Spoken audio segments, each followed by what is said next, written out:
एक महिला टाइकून कितनी खुश होगी। उसके पास चुनने के लिए अनगिनत खूबसूरत पुरुष थे। उसके चेहरे के भाव एकदम बदल गए। यह रूप इतना सुंदर था कि मानो वह सच ही न हो। उसने और चुनने की जहमत नहीं उठाई और सीधे दाजेन के घर पहुंच गया। महिला जनरल का मनोरंजन करने के लिए उसने उसके लिए कई खूबसूरत युवक तैयार किए थे, लेकिन उसे उनमें से कोई भी पसंद नहीं आया। इसके बजाय उसने जेन के पति अज्यूरी पर नजरें गड़ा दी और उस पर हमला कर दिया। जेन गुस्से में था, लेकिन कुछ बोल नहीं पा रहा था। बेलगाम दिखने वाली महिला जनरल असल में एक दयनीय इंसान थी। उसकी माँ एक महिला जनरल थी और उसकी बहन उसकी सौतेली बहन थी। उसे एक बेफिक्र राजकुमारी होना चाहिए था, लेकिन उसकी बहन की बीमारी से मृत्यु हो गई, जिससे उसे जनरल का पद मिल गया। वेंकय अलग था। उसके पिता उसके इकलौते रिश्तेदार थे, लेकिन वह जनरल के शासनकाल को बढ़ाने के लिए जुनूनी था और महिला जनरल की भावनाओं की परवाह किए बिना किसी ऐसे व्यक्ति को उत्तराधिकारी के रूप में भेजना चाहता था जिसे वह भेजे। इससे वह अपने पिता को सफलतापूर्वक पराजित कर सका। अपने इकलौते उत्तराधिकारी के पिता होने के नाते वह अपने पिता की कुलीन झेंगफेई से प्रतिद्वंदिता करने की साजिश में एक अहम हथियार बन गया। अपनी स्थिति मजबूत करने के लिए झेंगफेई ने आम लोगों में से एक प्रतिभाशाली और गुणी व्यक्ति की तलाश की। वह सुंदर और ज्ञानी था और झेंगफेई ने उसे महिला सेनापति को ताइओ में पढ़ाने का इंतजाम किया। उसकी बातें सुनकर महिला सेनापति तुरंत भौतिक दुनिया की ओर आकर्षित हो गई। चूंकि मेंजू राज्य या सामंती शासन के मामलों पर नहीं, बल्कि जियांग होंग के सपनों पर चर्चा करता था, इसलिए वेंजुओ ने पूरे आत्मविश्वास के साथ महिला सेनापति के दर्शन पर चर्चा की। इस तरह की शिक्षा उसे बहुत आकर्षित करती थी। जब वेंजुओ ने अपना सिर उठाया तो महिला सेनापति ने उसके कठोर चेहरे को देखा और तुरंत मेंजू ने गुस्से से अपनी आंखें बंद कर लीं और अंततः महिला सेनापति के सामने घुटने टेक दिए। एक सुंदर पुरुष झुनकए अपने परिवार की आर्थिक तंगी के कारण अपनी माँ और बहनों का पालन पोषण करते हुए विभिन्न महिलाओं का भरण पोषण करने के लिए मजबूर था। उसकी बहनों ने गुस्से से अपनी मुठ्ठियां भींच लीं और उसे अपनी माँ द्वारा बुलाए गए नए मेहमान को देखकर मुस्कुराना पड़ा। अब वह ताइओ में प्रवेश कर चुका था और महिला सेनापति का अनुग्रह प्राप्त कर चुका था। महिला सेनापति उसे अपने हरम में रखना चाहती थी, लेकिन उसने मना कर दिया।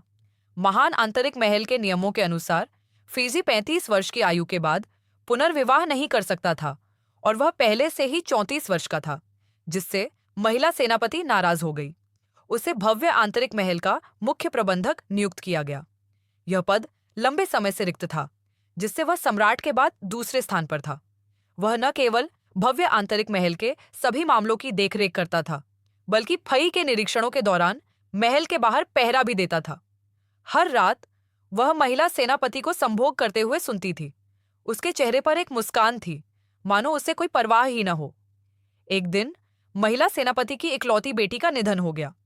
महिला सेनापति, जिसके चेहरे पर अभी भी आंसू बह रहे थे, ने उस सुंदर युवा महिला सेनापति के लिए एक उत्तराधिकारी को जन्म देने की व्यवस्था की।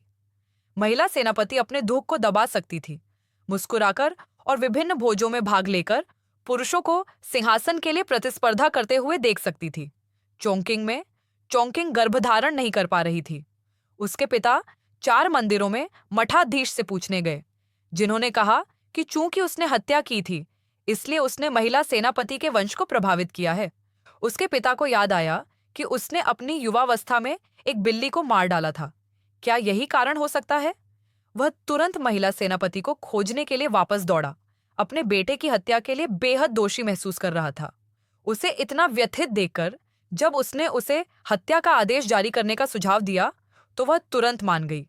रेत पर प्रतिबंध शुरू में निर्दोष रेत की हत्या को रोकने के लिए लगाया गया था, लेकिन बाद में क्योंकि सेनापति बहुत निर्दयी थे और उन्होंने कुत्तों के खिलाफ ऐसी अनुचित कार्रवाई की थी, कुत्तों का प्लेग जल्दी ही व्यापक हो गया। हालांकि वे भूख से मर रहे थे, फिर भी उन्होंने कुत्तों को पालने में बहुत पैसा खर्च किया।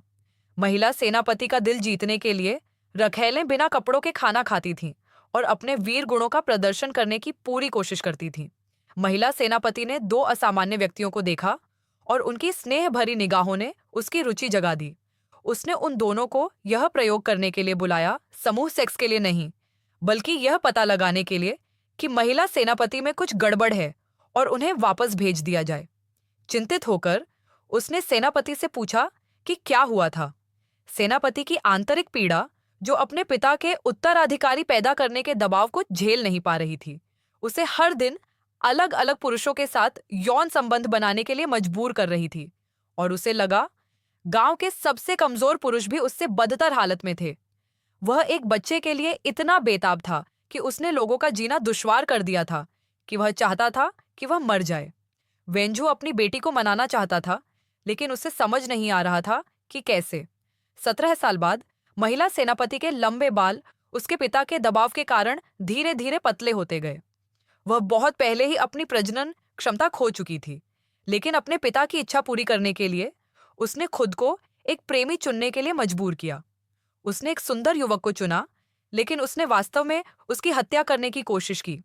सौभाग्य से संप्रदाय के नेता ने समय रहते हस्तक्षेप किया और युवक ने गुस्से में उसे कोसते हुए कहा, इतनी बुढ़ापे में निसंतान होना कितना बेशर्मी है। युवक ने राष्ट्रीय खजाना एक कुत्ते पर लुटा दिया था। उसकी मंगेतर की मौत एक कुत्ते की वजह से हुई थी। शारीरिक और मानसिक रूप से थका हुआ महसूस करते हुए उसने अपनी बेटी को बचाने के लिए किसी को भेजा। वह इस जीवन से तंग आ चुका था और अब अपने पिता के लिए जीना नहीं चाहता था। उसे लगा कि उसकी इच्छा शक्ति खत्म हो गई है। अब वे दोनों बूढ़े हो गए थे। कुछ बातें अनकही थीं, इस डर से कि वे फिर कभी नहीं कही जाएंगी। जिस क्षण उसने महिला सेनापति को देखा, वह उसके नेक अभिमान से मोहित हो गया। उसे डर था कि उसके हरम में प्रवेश करने से जल्द ही मोह भंग हो जाएगा।